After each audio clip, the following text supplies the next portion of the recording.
Is this all? Everybody, have your seats. We'll get started. Thank you. Mr. Harris, would you call the roll, please? Yes, Mr. Chair. Mr. Barber. Present. Ms. Hurd. Here. Ms. Cook. Mr. Dest. Here. Ms. Lutz. Here. Mr. Feldman. Here. Mr. McCray. Here. Ms. Ruffo. Here. And Chairman Adams. Here. Do we have a quorum? We do. Thank you. So we are in session. Thank you for all of you being here this evening. The weather is cold. Suddenly the chill has hit. The first order of business is the minutes. We do not have the minutes from the last meeting, which was last week. They haven't been completed yet. So unless there is an objection, we will move on from that item in the agenda. Is there any objection? Hearing none, moving on. Report from the chair first. Thank you to Westgard for use of the building tonight. It's a beautiful place. Great setup. Thank you very much. Also, thank you to all the public. This is the best turnout we've had so far. We've had a lot of very positive response with the different venues moving outside of City Hall. This is the best crowd yet. Starting to wonder if there's more chairs. So thank you. To let you know, the process for the evening, first we will be doing a presentation by PEL, the Pennsylvania Economy League, about home rule, what home rule is, what the process we're following is, and so on. Normally, the opening item after minutes and reports are public comments, because we felt that it would be more worthwhile for you to see the presentation first, and then if you have questions or comments to speak up at that time. So we move that's been moved down the step. So you can see that if you have a copy of the agenda in item 6. If you do decide to speak, I'll remind you of this when you get up. Keep in mind that the meetings are live streamed and they are recorded. So you are effectively giving your approval to be recorded when you speak. If you don't want that, when you do something, you can always contact us and give us any information you want. But just so you're aware of that. A couple of items, just to start. We have been having meetings with the different mayors. We have three so far. We've met with, hopefully working on my memory, Mayor Pacifico, Altoona, Mayor Cusack, Hazleton, and Mayor Slaughter of Williamsport, which was yesterday. There is a meeting set up for January 12th that we'll be meeting with Mayor, and I don't know if I'm pronouncing it, Tour of Allentown. Have not heard anything about Harrisburg, Reading, or Easton. I will keep trying for the next few days, and there'll be a point where we'll just move on. But that'll be part of the presentations and discussions with that near the end. Also, we have a presentation on the property tax issues from the last 50 years. So, all I have, we'll move on. Next item on the agenda is PEL. Mr. Cross, Ms. Moorhead, and Mr. Redding from the Pennsylvania Economy League will be making a presentation, usually about 10 minutes. Then we'll open up the floor for public comments.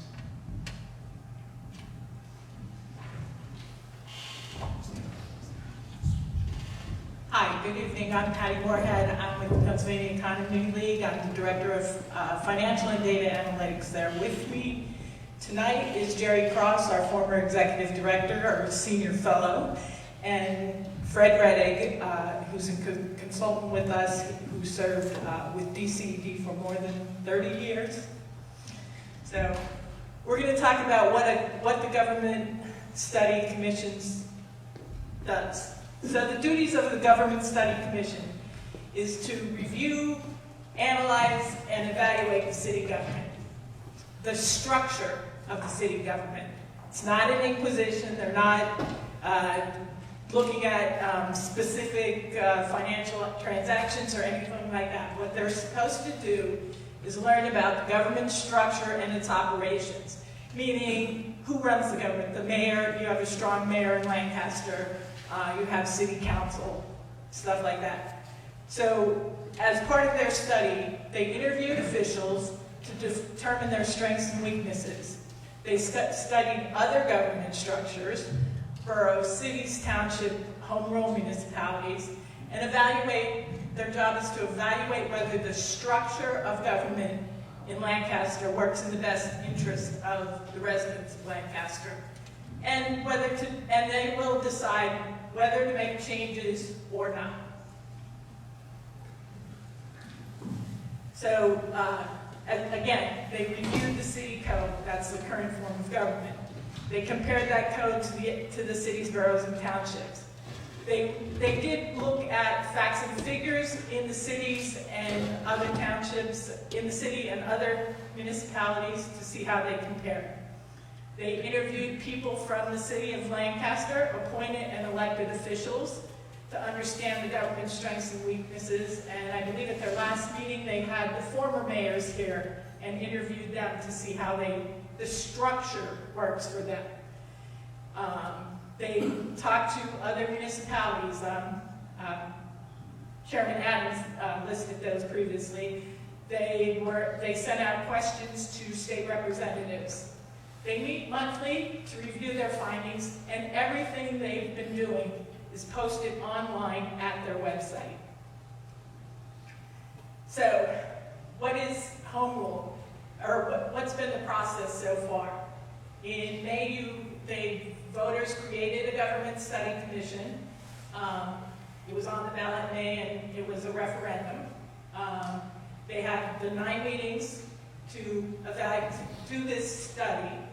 At the end of this month, they'll be deciding whether to keep this current form of government or design a new form that better fits the needs of the city. And then from there, they develop a charter, which goes to referendum. The citizens get to vote on whether to do that charter or not. Voters accept or reject. And then they help with the transition period from, if the voters decide to go with a new form of government, they help with the transition period and implementation.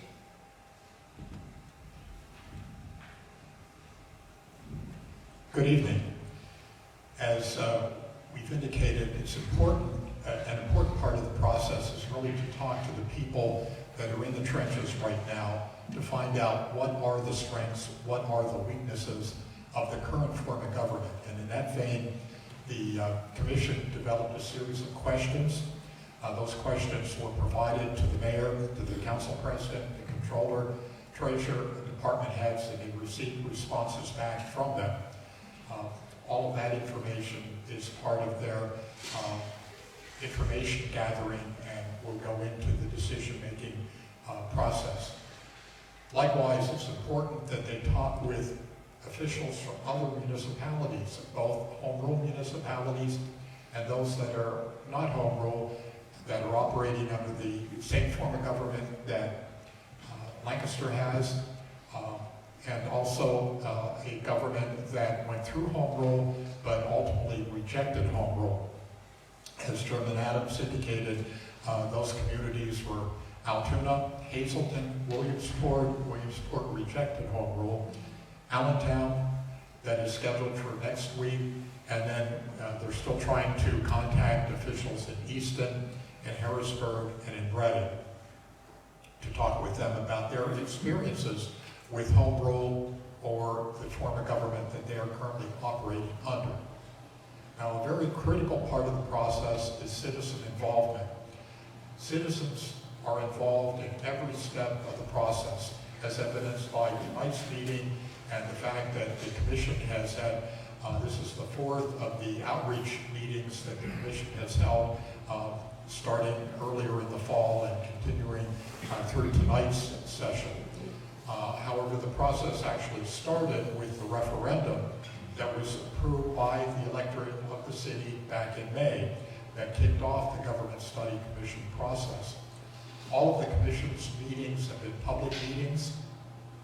They have been open to the public, and they have also been live streamed. The commission has a very active website.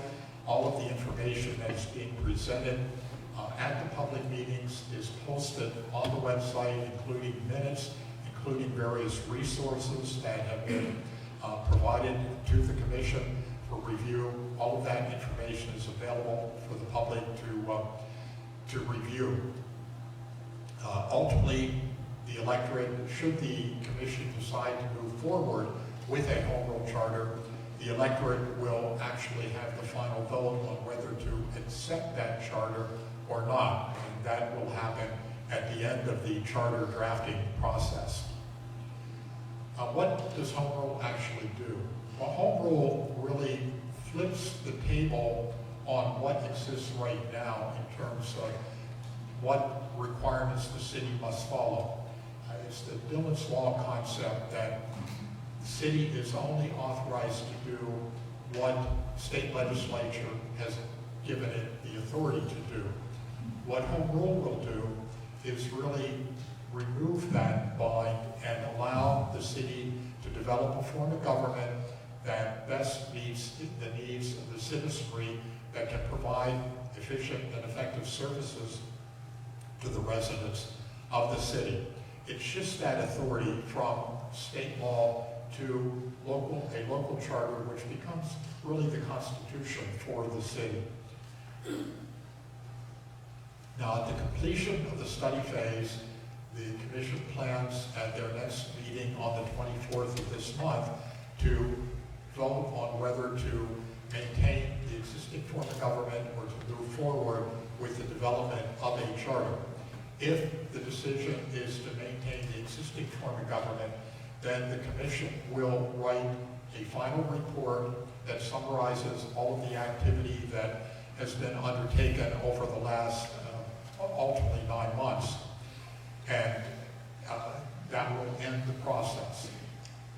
If, however, the commission decides to move forward, they will have an additional 9 months to develop a charter. And as I said, that charter will then be placed on the ballot, and the citizens of the city will have an opportunity to accept that charter or to reject that charter. And with that, I think we're going to, I'll turn it back to the chairman. I think we're going to open it for questions. Okay. Great, thank you, Mr. Ray. Just one small item. We've been doing this now for about 6 months. The city is Lancaster, not Lancaster. So just to make a clarification. Okay, next item is public comments. So I don't know if we have another microphone. We just use the one I have here. So if anybody would like to make a comment, reminder that we are being live streamed and recorded. That is your approval to do so. Also, that would you step forward, I will give you the microphone, if you will give your name and the street on which you live. So. The microphone is yours. Christopher Brooks, Virginia Avenue. I had a simple question. When you write the charter, does the citizenry have an opportunity to make comments as that process goes on? Yeah, all our meetings are public, and the writing will all be done in public. There will be a public comment time for every meeting. So, absolutely. Mr. Chairman, if I can add to that, there are also required public hearings that are part of the drafting process. As the commission has a draft charter, they're required to hold public hearings on that draft charter. I think it will be important that citizenry are involved in the process, really in every step of the drafting process. Every meeting is open to the public, as you can't deliberate it except in public.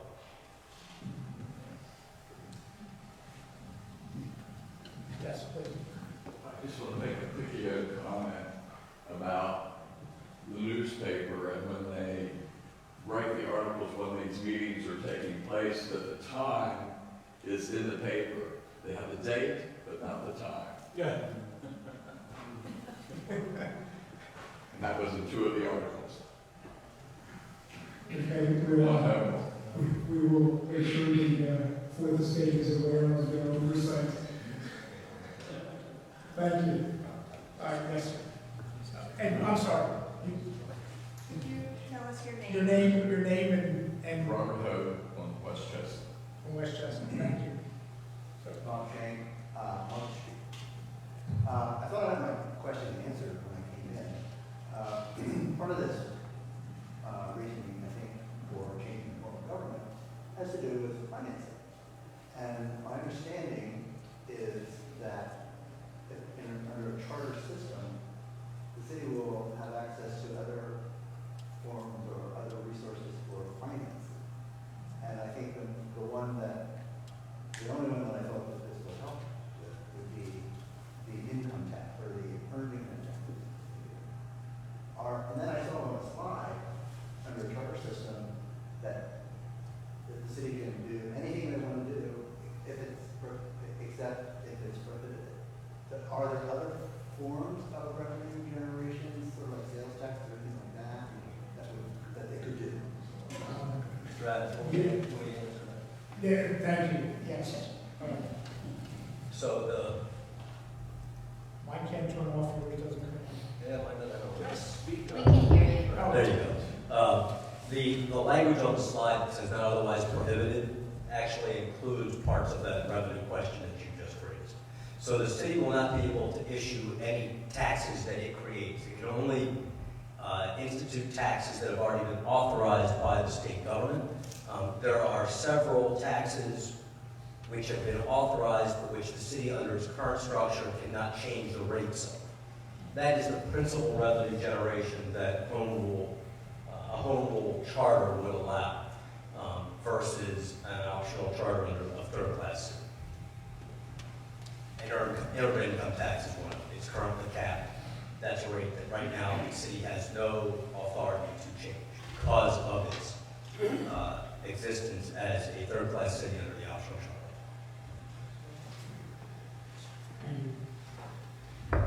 Does that answer your question? Okay.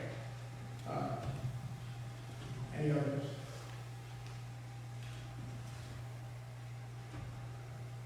Okay. Thank you very much. Moving on. So our next is we're turning it back over to the Pennsylvania Economy League. They have written up an assessment, I think, for the last 50 years of how the tax system in Lancaster City has worked under the current, what they call the optional charter, third-class city optional charter.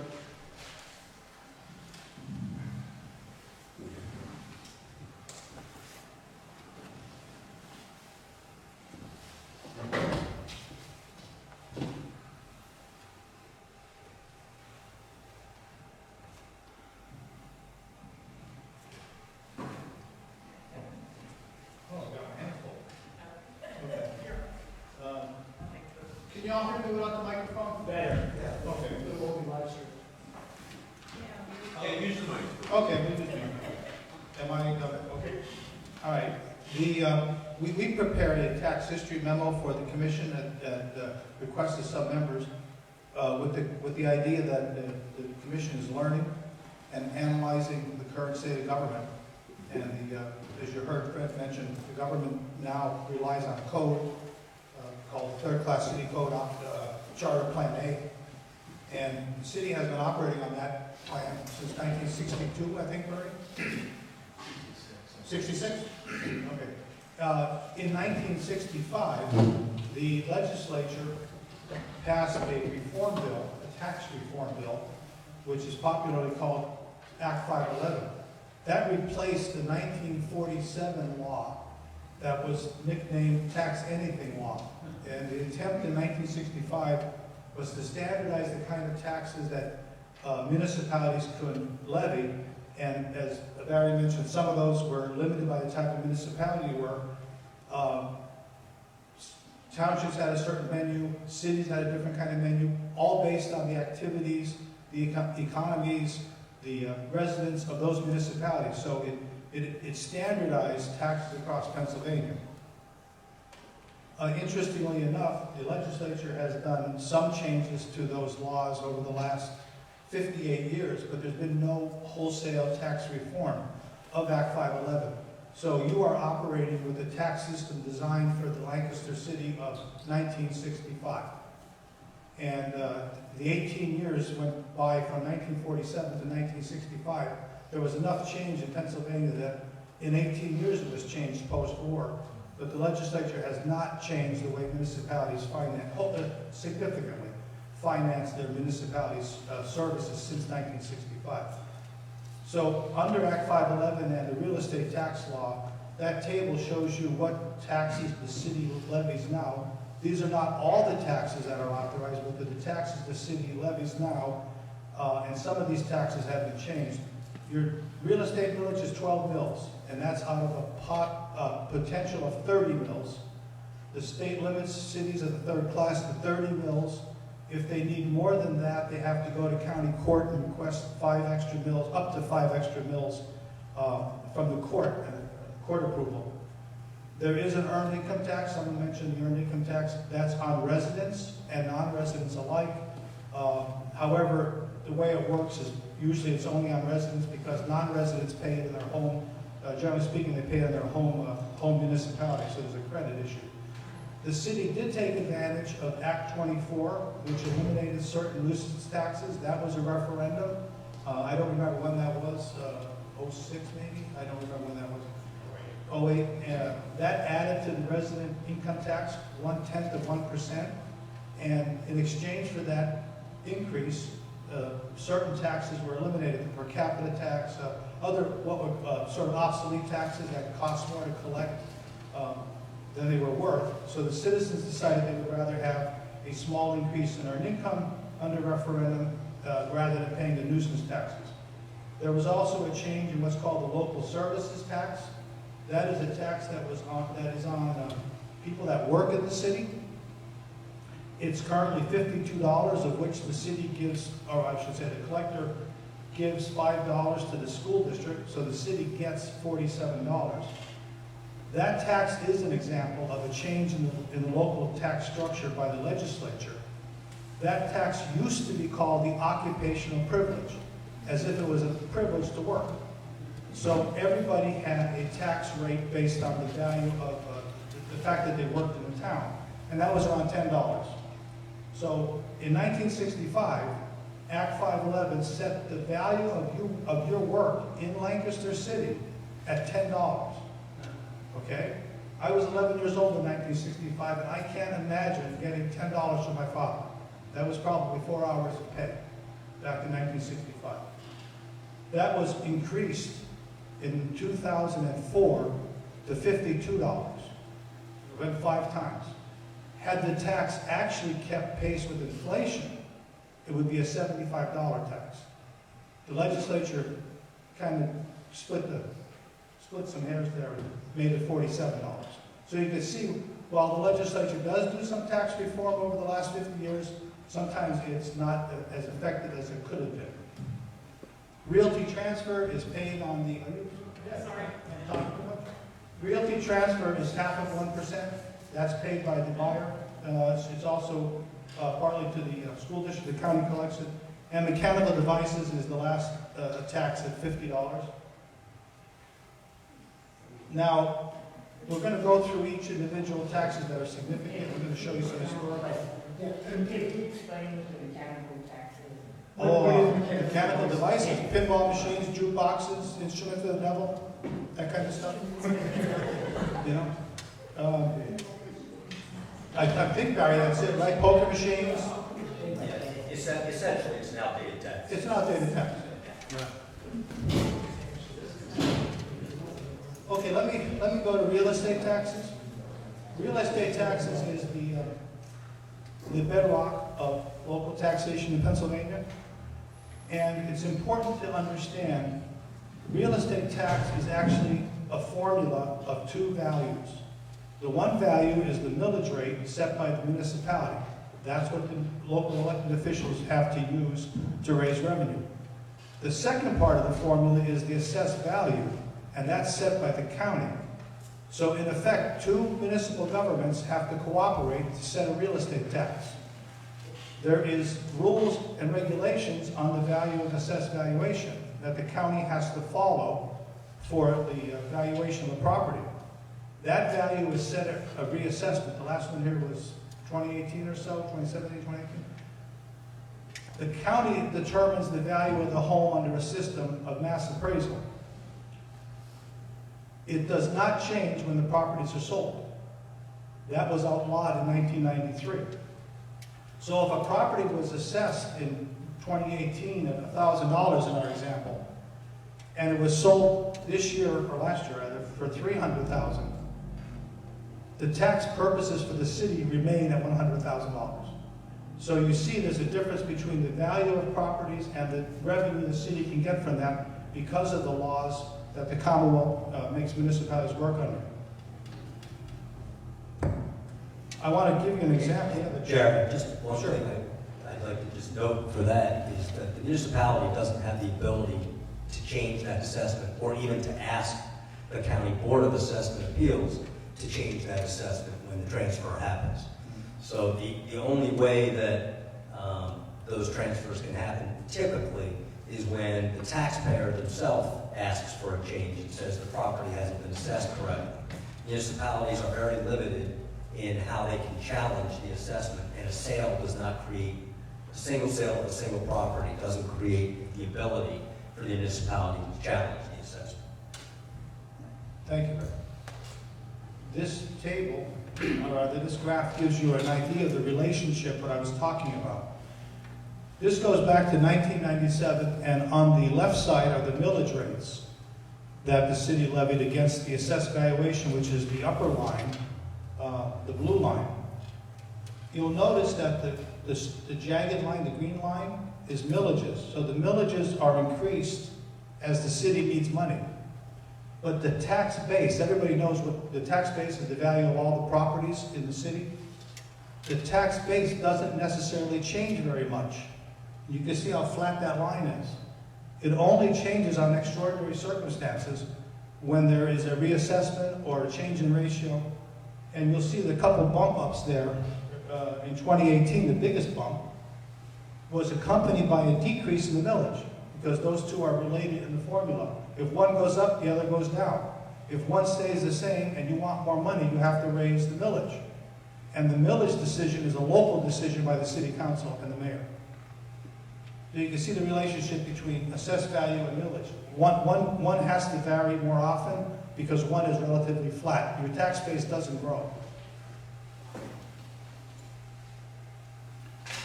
The other taxes the city relies on are, we call them non-real estate resident taxes, because typically they're paid by residents. The earned income is a total of 1.1% now. Half of 1% goes to the school district. There is an occupational privilege local services tax. We talked about that before.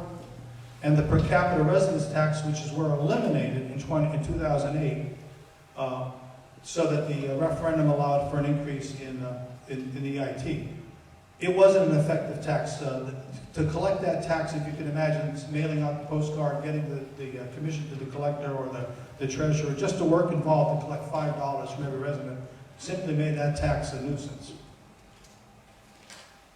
So essentially, there's two other taxes the city has for revenue: earned income and occupational privilege local services. And both of those are limited on the rate. The city has a limit on real estate, but earned income has a limit of a total of 1% for ordinary uses, shared with the school district, and the occupational privilege is limited to the $47 that the city could levy. And remember, they share all these taxes with real estate, with the county, the school district, and the municipality. Taxpayers pay to three entities, and they share with the school district the earned income tax, and some other property transfer and such. And LST, $5. All right, now the earned income is the second biggest revenue source for the city, and I think it's important to understand what the earned income tax represents. It's earned income. It's what you generally receive from current work. I like to say it's W-2 wages. but it also includes salaries, self-employment income. The Lancaster County Tax Bureau has a nice page explaining where you can determine what taxes are owed on what income. It's essentially 3 lines on the Pennsylvania tax form. But it's important to know if you're retired and not receiving a salary, you are not owed any earned income tax. You don't pay it now on pension, disability payments, Social Security, on interest from bank deposits or dividends from IRAs or retirement accounts. And these are not subject to their earned income tax. This is a more detailed chart. It was part of the history we provided to the commission. But this is what you'll find when you look at the law and also at the Lancaster County Tax Bureau. You'll see that commissions, bonuses, stock options, early retirement distributions, they are taxed. Business, farm, limited liability corporation income is taxed in the form of wages. And your regular wages received during sickness or disability, not the substitute under workman's comp. It's regular wages if you're off on sick leave and you're still drawing a paycheck. Earned income does not include Social Security benefits, the retirement benefits not earned, interest income. S corporation profits, that's on the distribution, is not taxed on an S corporation, but the wages and salaries are because they're wages. Unemployment benefits, public assistance benefits, alimony, child support, life insurance, workers' compensation, and some forms of rental income are not taxed under earned income tax. So you can see it's a limited range of tax for a very specific set of circumstances. The state income tax is a much broader income tax. It's not the same as the earned income tax. The state income tax is a personal income tax. It covers all personal income. Earned income is defined as the subject, you gave services to somebody else in exchange for a wage or something else. There are exemptions, and this was brought up by the commission at the last meeting. There are exemptions under the law, Act 511. The law allows a municipality to allow refunds of the earned income tax for anyone whose total income is less than $12,000. So Lancaster does not have that. Most cities have not, most towns that I'm aware of have not enacted that exemption. But that exemption stems from 1965 also. If I may ask a question? Sure. Is that an exemption on the first 12,000 No. of income? Total, all sources. All So sources. I earn 13,000, I'm paying on all 13,000. Right, and it's a refund, which is similar to what the LST is. The LST, the local services tax, if you have 2 jobs in Lancaster, you pay on 1 job. But you're going to get charged for 2, it's on you to ask for a refund.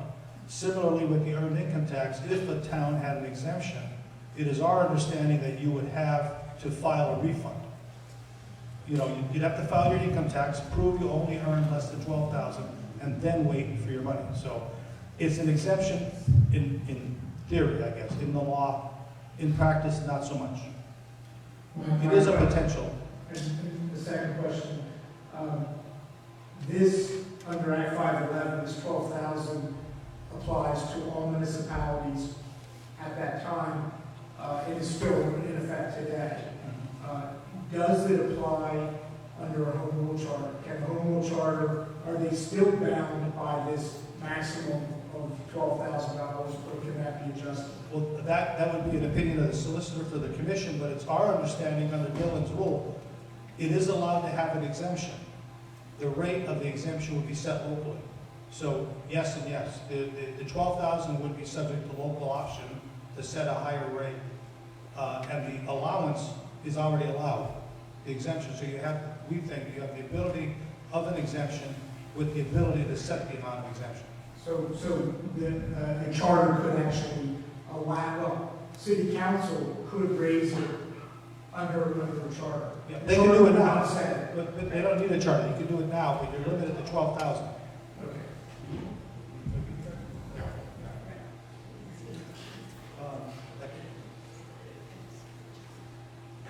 This is the historical picture of what I was trying to explain. The Tax Reform Act of 1965 was really a good act. We wouldn't be sitting here complaining about Act 511 in 1970. And the reason I say that is look at the contribution of all the tax types at the bottom left of the chart. They're all clustered together. That means those taxes were working together, they were efficient, they were effective.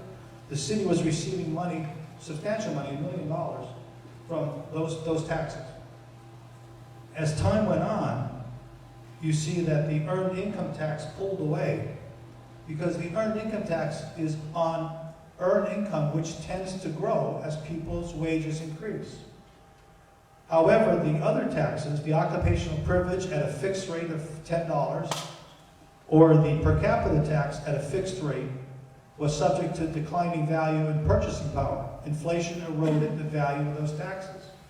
So not only did it erode the value of the taxes, but it contributed the same amount of money every year. That's why the lines are so flat. And the only time the city could increase its revenue to increase services is when earned income rose over time, or they raised real estate millage. They passed the tax increase. This is the way local governments operate. It is the structure you have to work with. You'll see that the occupational privilege tax, LST, jumped up in 2004 or 5 there. And you see how flat it is? Because that represents the level of employment in Lancaster times the fixed rate of $47. So while there was improvement in money terms, over time it's still flat. But you can see the arc of the earned income tax increases with time and revenue, so it becomes a more efficient tax for the city. It provides more revenue as wages grow, as the taxable base grows, because wages are a tax base, and as the demand for services grow. Because as inflation causes wages to rise, it causes prices to rise, the value of the dollar to decline, the cost of services to increase. It gives the city the same amount of resources to work with year over year. It's a way to balance the budget. The charter will have impact on tax policy. One of the things that the commission was looking at is how is tax policy now effective for the city's budget? And it's important to understand that the proper level of taxation is always a dance. It's always what the people that elect representatives will tolerate. They may get angry about it, but if the level of services is there and there's a value for the dollar, people generally understand the necessity of taxation. But it's always a policy and a political decision made by elected representatives at the time that they need to pass a budget.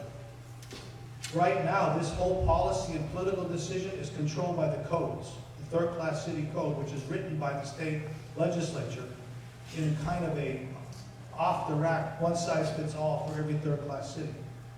Home rule under Dillon's rule will shift this responsibility to the city's elected representatives to determine the mix of taxes. We call that tax flexibility. If the citizens are more sensitive to property taxes and feel that there's an overall effect on property taxes, their local elected officials will have flexibility to consider other sources. One gentleman asked about additional sources, but you could change the mix. And that's important because that's, right now, it's only available under home rule. Right now, the city is only available under the state legislative code, and as you saw, that's mostly real estate taxes. If there is a charter to be drafted, it will help frame and guide the political and policy decisions. It won't make political and policy decisions. What it will do, it will give the framework, it'll give the corral, it'll give the guidelines for what is possible and what the commission believes should be the city's intentions, but it won't set rates, it won't set distribution of income type things or proportionate property versus other taxes. It will give guidance to the policymakers because the citizens will have a chance to vote on that charter if that's how they like it. We said today, I think it was, I forget who was saying it, we were having a conversation. The charter is kind of like the NFL. The NFL sets the rules of football. It doesn't call the plays. It doesn't determine the schedule. That's up to the locals. That's up to the local coach, up to the local teams. if I'm stretching an analogy. But the rules are created under the charter. And that charter is created by the commission and approved by the citizens. So that's, I was jumping ahead on my next slide. So what can the charter do to shape and guide it? It can anticipate future policy, tax policy decisions. And it generally does that by providing the guidance, the framework of what this commission and the citizens feel the tax policy should be. It'll set the tone for those policies. It'll establish priorities for the future in the preamble. It'll state the intent of the charter. And I just did this editorial, it'll protect all citizens from unequal financial burden because the ability to have a flexible tax structure. And it will give direction to policymakers in the future. It could also provide some protection to the citizens for future policy. In other charters, I've seen limits of annual revenue increases so that while the future people under a charter have local ability, the charter itself could say you can't raise revenue more than a certain amount year over year. So in other words, would not be an unlimited. I've seen charters where you can't have unlimited taxation. It could require a tax revenue shift as the city approved in 2008 when they went to the 0.1 earned income tax and got rid of the nuisance taxes. That was a revenue replacement. The earned income tax rate had to be set to equalize the revenue. So if you have one tax change, there could be a provision for revenue neutrality for a certain amount of time. You can allow and consider income exemptions and the size of those exemptions.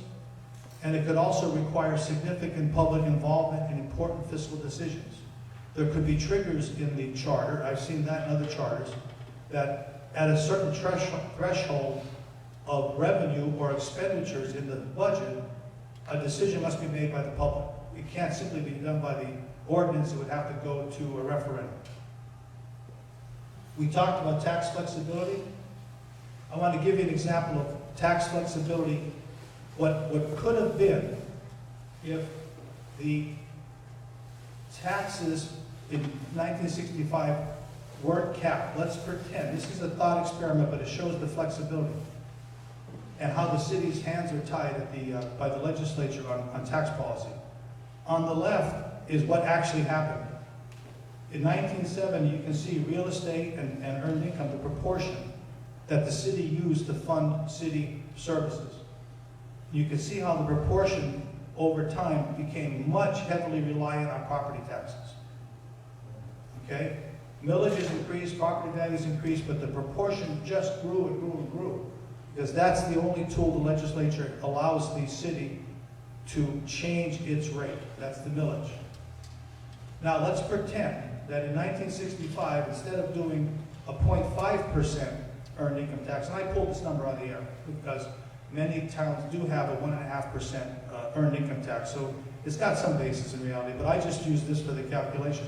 What if the state had done a, God bless you, a 1.5%, or the state even better said local option, and the citizens of Lancaster said, we're okay with 1.5%. What would the distribution have looked like historically? You see how much more and how evenly distributed the tax burden would have been? That's what we call tax flexibility. And the assumption there is the difference in earned income tax was removed from property taxes. So what we did in the calculation, the numbers are the same, but we replaced one tax with the other. And you see how in 2020 it's nearly equal?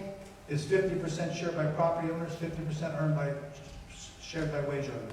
Whereas in 2020 on the left, it's 7 times, 80-some% to 20%. So that's an example of when the commission is looking at and thinking about in terms of tax flexibility under the Third Class City Code and Act 511, that's a graphical example.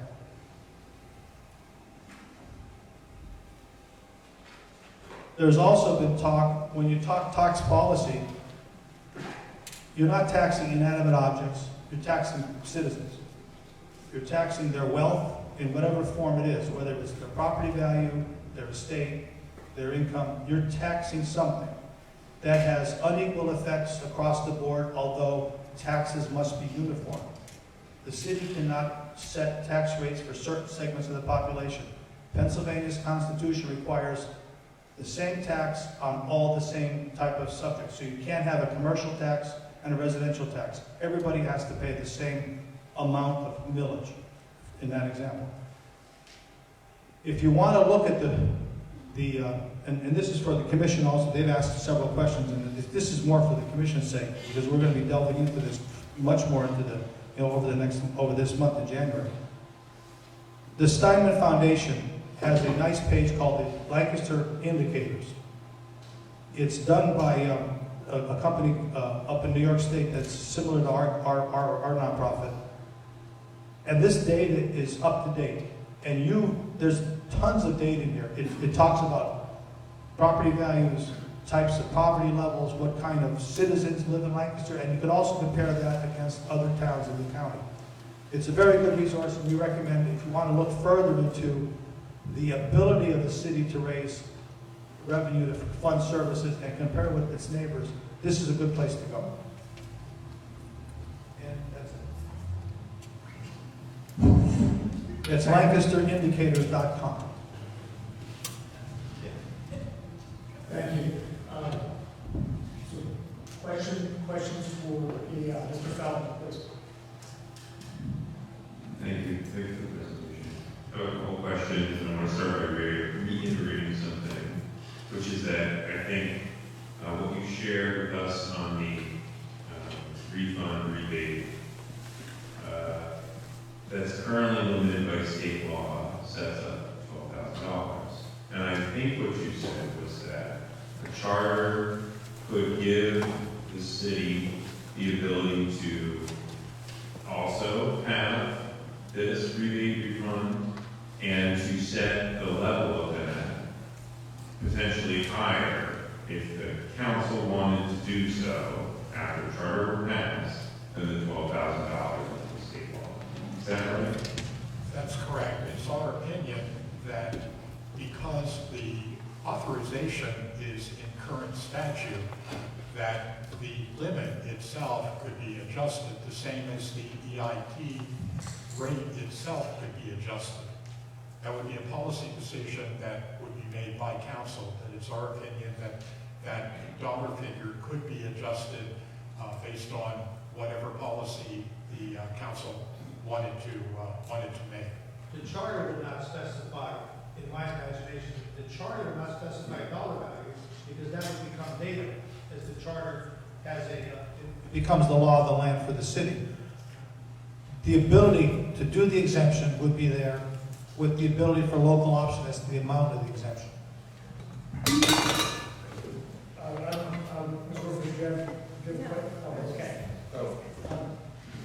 Yes.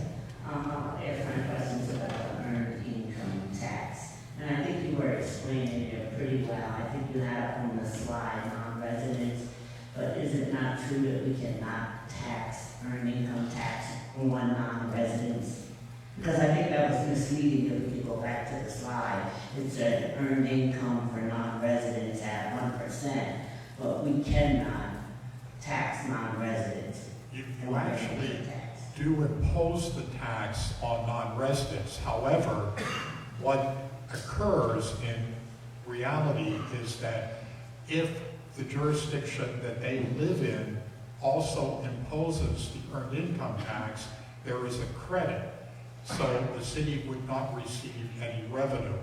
If, however, in limited situations where the municipality where they reside do not impose an earned income tax, then you would receive that revenue. But for the most part, you're not going to receive the revenue because of the crediting provisions under Act 511. And if we would set a, for the earned income tax, if we would exclude a certain demographic, like say people 16 and under would not have to pay that earned income tax. No, I don't think you can do the age. I think it has to be based on income. The exemption would be based on income. Actual income and not the age. And how would that be refunded to them? I'm just thinking if we're talking about cost and factor, if it's gonna be refunded, does that mean there's gonna be somebody working in the government that's being paid to refund these refunds back to the people that we're collecting money from, and then turn around and giving it back to them? Well, that is actually happening now under the Lancaster County Tax Bureau. Right. They collect both the LSD and the earned income tax. If at the end of the tax year, when the return is filed, and the income from all sources would be less than the threshold amount, then the County Tax Bureau would process that refund. And I had asked this question before about city department heads that do not live in the city and are making 6 figures. They would be affected by earned income or not? If they are residents of a municipality outside of the city that imposes the earned income tax, there would be a credit and they would not be paying an earned income tax to the city. They would, however, be paying a local services tax to the city because their place of employment is in the city. And how much would we have to raise the earned income tax if we come out of the deficit that's projected for 2025? That's a question we're not really able to answer at this point. That would be a policy decision ultimately based on the budget for 2025. And another question that I have is, and this doesn't have to do with earned income tax, but if we would write a charter, a home charter, how would the boards, authorities, and the commissions that are already set up through the third optional charter A that we are now under, how would they be affected? Can you repeat that again, Ms. Bird? We have boards and commissions and authorities that are set up under the optional A charter the city operates under now. If we would write a new charter, would any of those be affected? Or would we have the option of changing how they operate? Yeah, I had some experience in other municipalities. Authorities, appointments to authorities are governed by the Authorities Act, and presumably that would still be either appointed by mayor or council. There'd be the governing body would appoint the authority members. Boards and commissions can be, in the charter, qualifications and exclusions could be in the charter. I'm familiar with a charter where they have exclusions. Anyone that has been a contractor of the city, an employee of the city, or received any income from the city for, say, a year or 2 years, is ineligible to serve on a commission or a board. Or you can have requirements of certain knowledge in the area. But it would be broad, it would be in the charter, and it would be helping to set the policy fence so that future appointees would know the qualifications required for a board or commission. So that's a place where the charter would set the intent to have the kind of people on the board relative to the board's mission. But they couldn't have done anything about an authority. They would not. No, that's under the authorities. No, the city has that authority. The city always has the power to end an authority because they created the authority. That would not change under the charter. There might be actions that have to be taken prior to that, but generally speaking, it's the Authorities Act. And that's not affected by the charter. So if we would set a cap on the earned income tax, and we know it cannot change within 5 years, it's set, how would it change afterwards? What would happen if we want to raise it higher? Oh, okay, that's a common concern. The law for, if the citizens vote for a charter, the law provides that the form of government cannot change for 5 years. Parts of the charter can be changed by referendum if they don't affect the form of the government. I'll give you an example. Let's say the charter has a strong mayor, 5 council people elected at large. You could not, within 5 years, have a petition and another government study commission that would say, we're going to 7 council people elected by district and no mayor, because that would be a form of the government change. That's protected for 5 years to give the new government a chance to work and to work through the transition. At the end of the 5 years, the law allows another government study commission to be impaneled by the voters. They study the form of government just like you are, and then they recommend changes to the charter. And then those changes will go back to the citizens. So it's the same process. But the only prohibition on is the form of government. If the charter has restrictions on the membership of commissions, right, or boards, and the government finds out these are too strict, we can't get anybody to serve on boards, the governing body could put that question to the citizens, do you want to change this? That could happen a year after the charter. It's the form of government that has a 5-year moratorium, and not the rates of taxes. Charter won't set rates of taxes. That's up to the policymakers.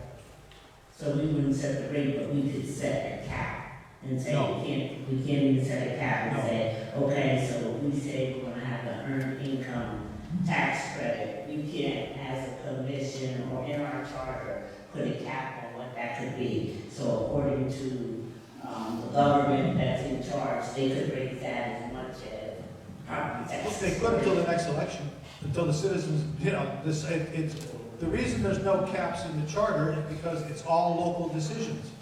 Okay, so.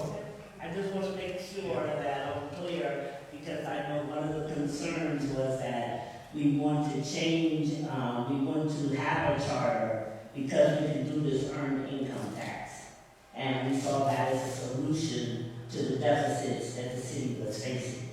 And I want to make sure that I understand what we are putting on people and saying, this is what we want to do, and how that's going to affect them down the road. So I can understand that. Okay.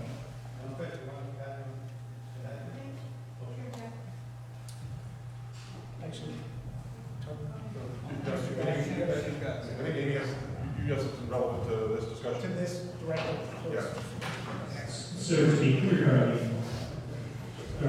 so if there is no cap on it, as they mentioned, the limits are placed basically by population to vote people in or vote people out. And so the taxes could actually be lower to a certain level. And just with any other taxes, the government can establish tax rates that are accommodated by them being voted in or out of office. So there's natural limits that are going to be placed on that just by voting. Yeah, and for me to clarify for Ms. Burke and for Mr. Barber, you're asking about the rate of taxes, right? Not the amount. We were asking like 0.5%, 0.6%, 2%. That rate isn't, you can't control that rate in the charter. You could control the amount of money that comes from that. That's a very important difference. You follow me? That's setting the terms of policy for future governments.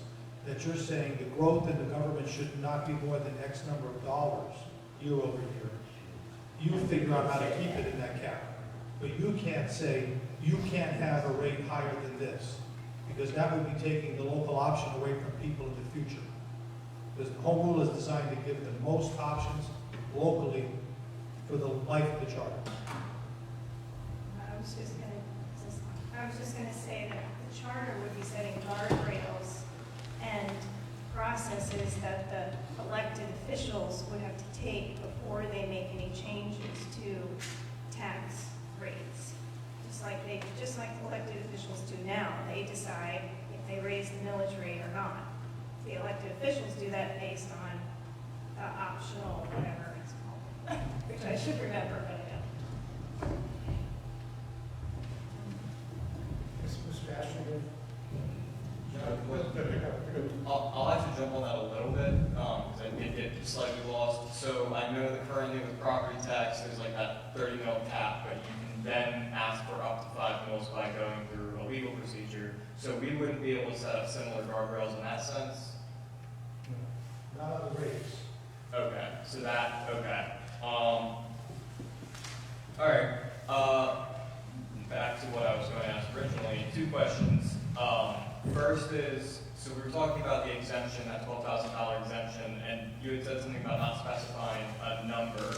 necessarily. So would the charter be able to indicate something like an exemption of 80% of area median income as like an equation?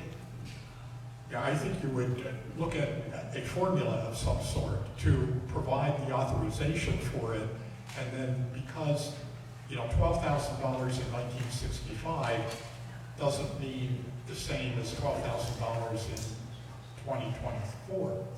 So I think you would set a formula for it, you've got the authorization for it, and then let the policymakers determine as time goes by what that level should be. Okay, so we would just kind of start at an initial rate, if you will, or initial exemption. You provide for the authorization for the exemption, and you would set up some type of a formula that then the policymakers would implement as time goes by. Okay. And the last question I had is, I know it wasn't on the presentation and we also don't currently use it. And I remember we had some conversation about this earlier, but the city of Lancaster is still permitted on using library tax, correct? There is, yes. Okay. That's all I got. Mr. McGuire? First, thanks. Can you go to, I have one question, just sort of informational. On slide 4, please. So on this, part of this, am I correct that part of the challenge for a city like Lancaster relative to, say, adjacent suburban municipalities, like our property tax base is flat because we're built out. We don't have, you know, whereas adjacent municipalities, Manor Township, the Huntsville, whatever, they can grow their tax base. Their base grows every time somebody builds a new building.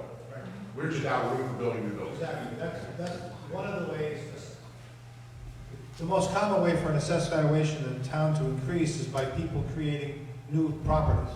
Right. By subdividing, transfer tax, and also by creating new structures, taking land, changing the value of the land by subdivision, and then putting improvement on the land.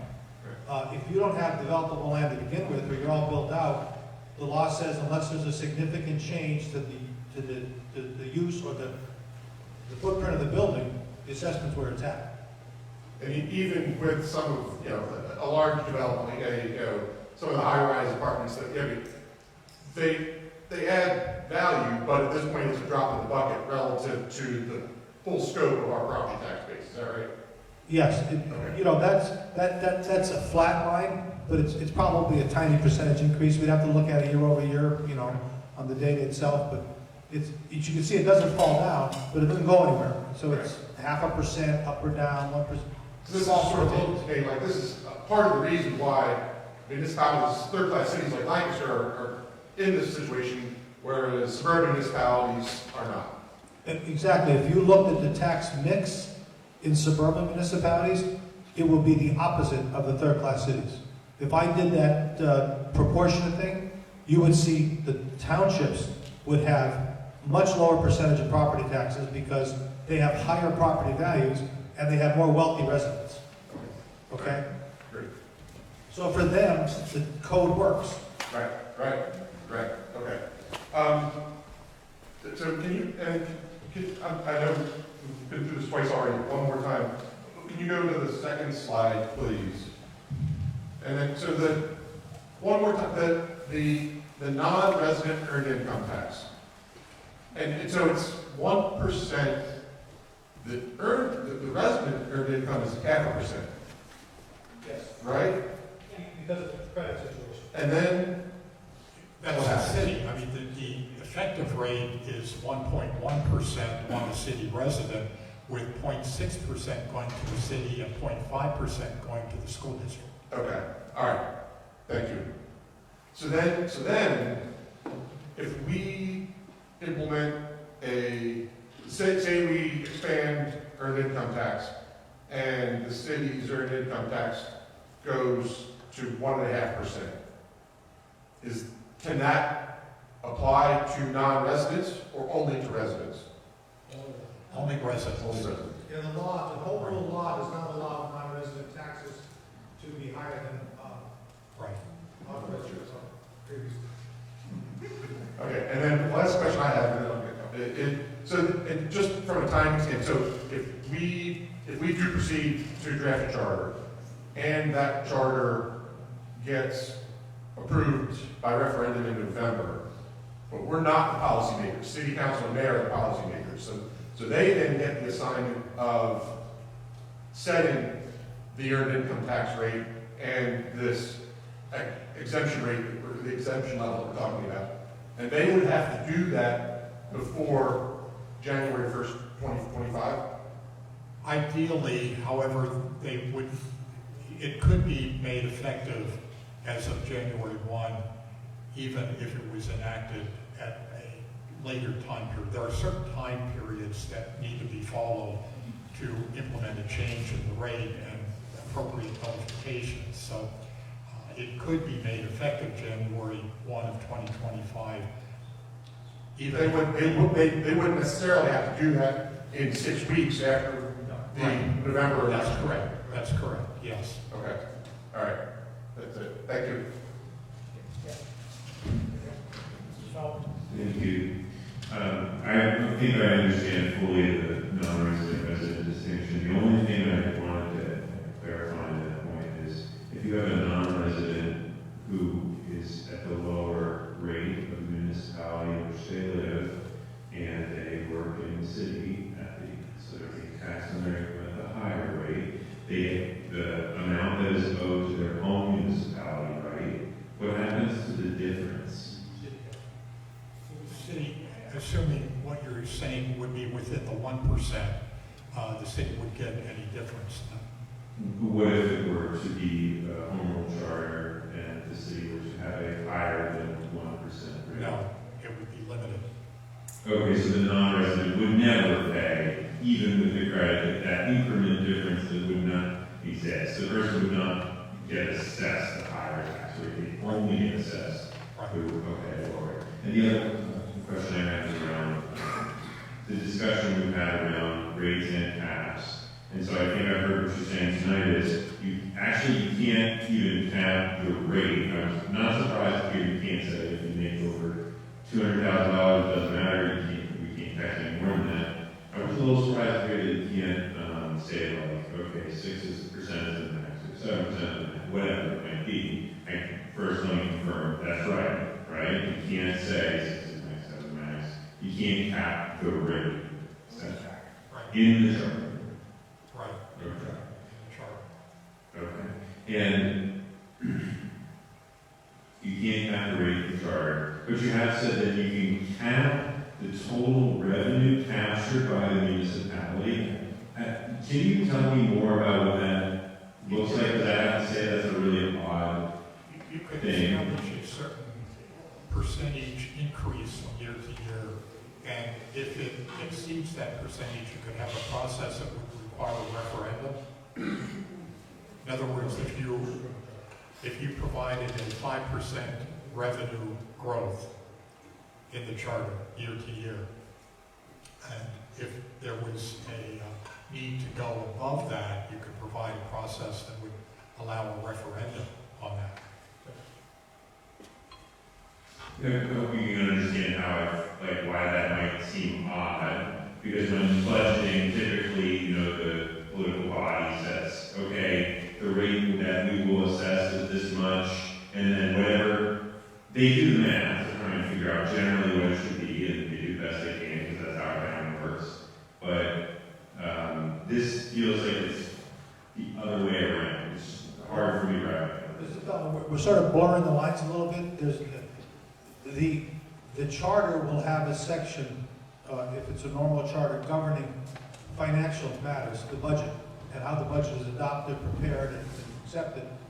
In that section, charters typically say the budget itself, the revenue side of the budget cannot increase by more than, the one county I'm thinking of is 8%, or 10%.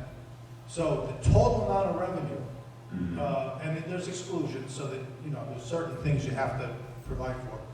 That total amount of revenue will not grow more than X number percent. That's to prevent the governing body from simply saying, we're going to expand the budget. Right. Okay, there's some budget control. And But the discretion on how the budget is put together with that cap still is the local policymaker. And from a functional perspective, the way that will work is the savvy folks who create the city budget will work with the council and say, we ran the numbers and we can see that within our limits, we would get to, this at a rate of this percent. It's like they can still do what they would need to do to account for the fiscal health of the city. They just would need to be mindful of this limit and work backwards from it to determine what the charter imposed, how the charter imposed limits would work. It's a guide rail for budget preparation and government growth into the future. Okay, so it's giving some limits to what is potential for the budget.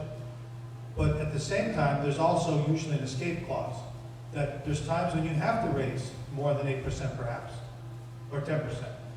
In that case, what I've seen in other charters is a requirement for a supermajority type vote, either 2/3 or one more than a simple majority, or something that expresses the will of the governing body that this is necessary. The citizens understand that the charter guideline had to be exceeded by an extraordinary vote of the governing body. And whether the citizens like that or not is, you'll know at the next election. But the fact is, the guide rails of the charter control the conversation about the size of the budget going forward. That's a way of limiting tax increases. Remember, home rule philosophy is everything's local.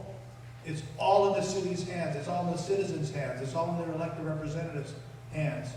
Everything is set by the guidelines of the charter into the future.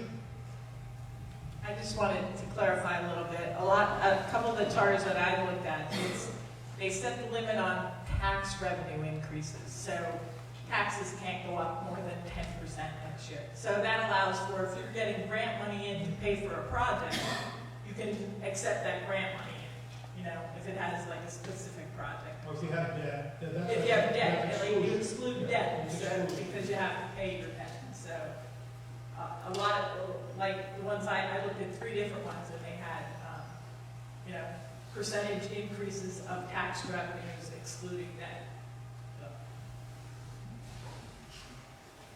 I want to ask a question about the water. We have external water customers. How does that benefit the city?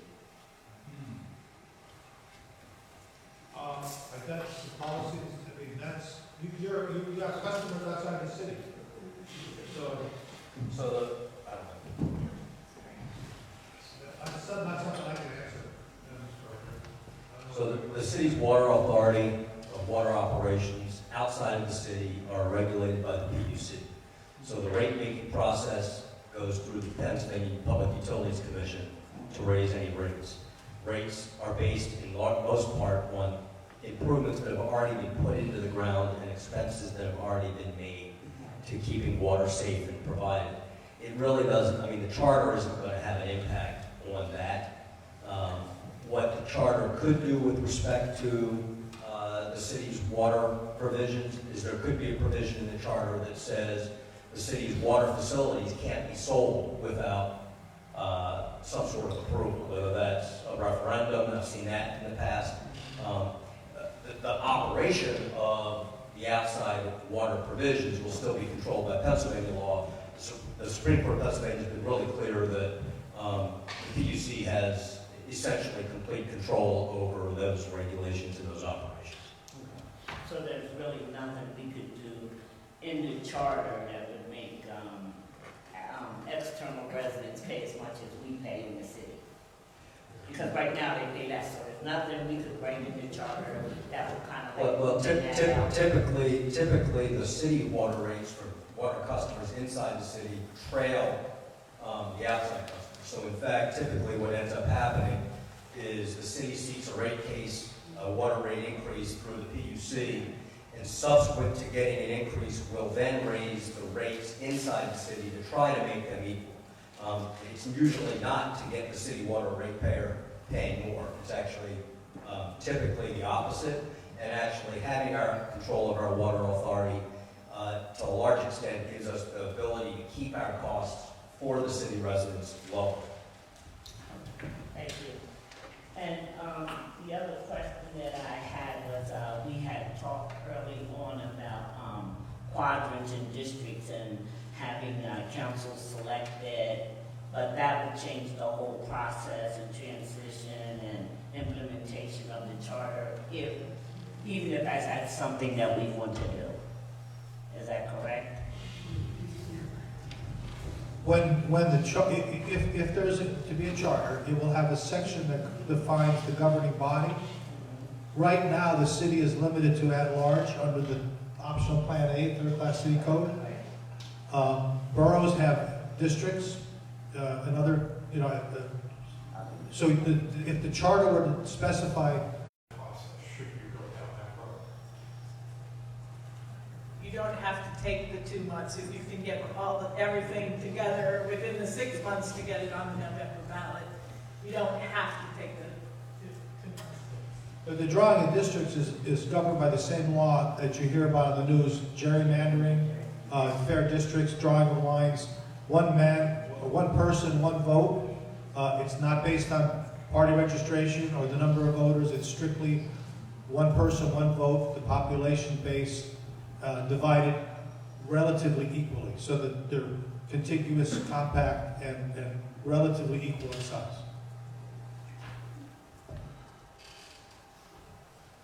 Yeah, Mr. Dasher. On that same subject, let's say hypothetically 2 municipalities were to merge and there is districting in place. Should a charter outline procedures for what happens in that instance? Because I'm assuming once the merger happens, those districts would immediately get shifted up. That depends on the form of the merger. I mean, the merger process is governed by another state statute, the boundary change statute that prescribes the process to go through. I don't think that's really a relevant issue for the commission at this point in time, but there would be a separate process should there be a boundary change initiative undertaken. That requires an affirmative vote by the electorate of both municipalities. Typically, there is an agreement that is developed that lays out, what is going to happen in terms of how those 2 municipalities come together. And that agreement would address the districting process. So essentially, that would be hashed out before the referendum would be even brought to the citizens. Right. Right. If I'm, just clarification, because I'm not sure I understand. Are you talking about if we had districts and like, say, we decided the ward system would change, or are you talking about suddenly part of Lancaster Township wants to join Lancaster City? The latter is exactly what I'm saying. Okay. If another township wanted to merge with us. Okay, all right. Thank you. I just wasn't sure which way you were going with that.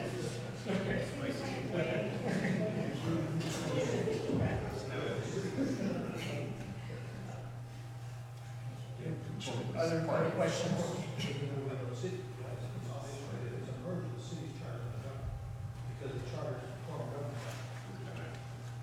Yeah. Okay. Well, normally we don't necessarily have more public comment. Do you have to? No, I just want to thank you all. I gotta get home. Oh. Yeah, me too.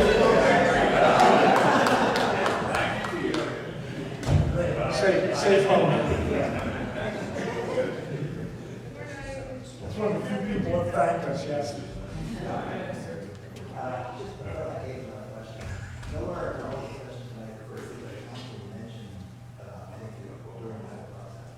My assumption is if you, the board, decide to say, yes, let's go for a referendum, for a charter. If the process of drafting a charter, public hearing, and all that, would it go directly to the referendum? The council doesn't have any say. No, the charter would go from us to the people, to the voters. And then that would apply. The charter would then determine what city council can do next year. commission decides what election to put the referendum on, and they decide the dates of implementation and the period of transition. Any other questions or comments? I just have a related question to that. Sure. Could you stand up? My You name have is to- Candace Roper, and I live on Sweet Street. Okay. It seems like the charter could really up the game for city council members. Do you have any comments on that? Up the game in terms of what their responsibilities might be, potentially? I can say is, I can imagine it can go both ways. No charter has been written, so the charter would determine the responsibilities of city council. So, yes, it could make them more powerful, it could make them less powerful. The answer is, yeah, it could change. I was just gonna Yeah, say, Ms. Wilson. I mean, they are elected officials, they are responsible to the current form of government. And so if it changed, they would be responsible to whatever that form of government is. I think their responsibility would be, I hope, similar, because it's just a different form of government. They just have to follow those rules and do their job based on what the residents want them to do. Considering, I'm not really explaining myself very well, but they have to follow the form of government, the law, no matter what the form of government is. Right, yeah, I get that. Yeah. It just seems like you could really change what they are. Yeah, I guess responsible it does for. depend on what it is, what the charter would be, if we write it. So we have a section on the agenda a little later about the municipalities we spoke about, and I'll just say to your point, for example, I spoke with the folks in Altoona. In Altoona, they have a totally different system of government in which it's a weak mayor system, it's not a strong mayor system, and the council kind of controls everything with the city manager. So, for example, that could be really different, and I feel like that's an example of what a charter could do if it wanted to do that. Yeah. What if there's abuses of power? Excuse me, could you stand up and Yes. name What- and I'm sorry? your name Irene Rivas, and the street you live on? West End Avenue. Okay, so you're. I guess my question is, what if there is abuses of power? Actually, I That is would. not being followed and